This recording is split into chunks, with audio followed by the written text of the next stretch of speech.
Hey, it's Glitcher, and this will be a video chart on GETA, GETA Incorporated. I did this one a few days ago, and the chart looked like that. So if you want, you can go back and watch that video and see what I had to say there. But since then, it has broken above what was the previous high, so this was our resistance there. Broke above that, and then broke above this one. So, as can be seen, it had a real nice move after the first video chart I did on it after it got above $1. I wanted to get back and get it updated. Been receiving quite a few questions with today's pullback, so I just want to go over things, and that way everybody knows what's going on from a technical analysis perspective. The first thing I want to say is just we've been here before, and what I mean by that is if we go back and look at the stock when it was like that, I'm sure there were some people screaming bloody murder and that the play was over, things are toast. And then we all know that it was just a consolidation day, and it just allowed this stock to make another move up. Now, same thing here. I'm not saying that the stock is going to move up, but at the same time, just because you get a one-day candle like this doesn't mean that everything's going to all of a sudden fall apart. May there be a pullback? Sure, and that's kind of the main point I want to get on this video is where are the support levels that we want to see hold on any sort of pullback, and then with that you can make your adjustments from there.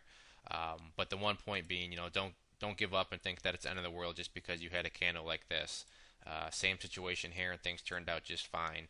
This is obviously new, but if history repeats itself, it may pull back a little bit more, maybe have some sideways action, and then make another run up. So the first thing I want to go over is just basically what levels do we want to see hold if there is a pullback. That's pretty much the key during these circumstances is on any sort of pullback, you always want to make sure that levels that should hold do hold. That's always the first red flag is if you have important support levels where there should be bullish feelings down there, and then the price goes through those. So what we pretty much have, and what I'm going to do is just for argument's sake is draw us up a support zone, meaning I'm not going to use just one level. But right here you can see we had a high that was at 99 cents, and then before we had broken up, we had a very similar high here on the 17th was 94 cents, and then on the 18th was 94 cents. So right here between 99 and 94 cents, so we got about a 5 cent range. That's what I'm going to consider our support zone, and this is the area where ideally you want to see the price hold. So let me change these to green. But for some reason, let's say they don't hold, in the way I'm looking at it is you still do have kind of a must-hold resistance or last chance support level, and that is just simply the low of that candle, because this is where it had found support before. So hopefully, if the price does fall back down there, it will find support again. So I'm going to make this one a little thicker because I'm classifying this level down here at 84.5 cents, 85, whatever you want to call it. A really must hold, because if you think about it and think what the chart would look like, let's say it does pull back.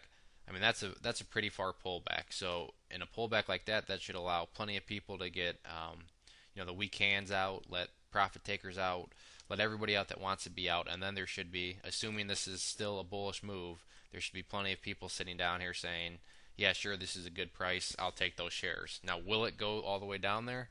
I don't know, but if it does, the point I'm trying to get across is it needs to hold, and it shouldn't have any problem holding if this is going to continue to be a bullish up move here. Once again, we have a good example. This pullback here occurred, and because this was a true bullish move, there was plenty of buyers down in this area that bought it up and then came in and bought more of it up before it finally exploded. And that's what you want to see here. If it does happen to fall down here, you just want to see history repeat itself. You want to see that people are hungry for shares like they were in this portion and this portion, and then have the price get bounced back up. So that's the key thing to look for on any sort of pullback. Now, maybe this doesn't pull back. Maybe it just goes sideways and maintains the top of the support. That'd be best case scenario, because that would show that the chart really is got some strength behind it. In any case, the resistances right now are easy. We're just taking the previous high here that knocked us down, which see here is a high of 126. Here's a high of 125. So we'll just say 125 and a half. We'll split the middle, and we'll call this our resistance level for right now.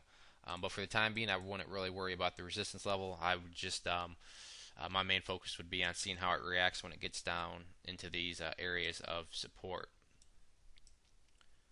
The other thing to note is you're still way above your moving averages. Here's the 10, and then here's the 20.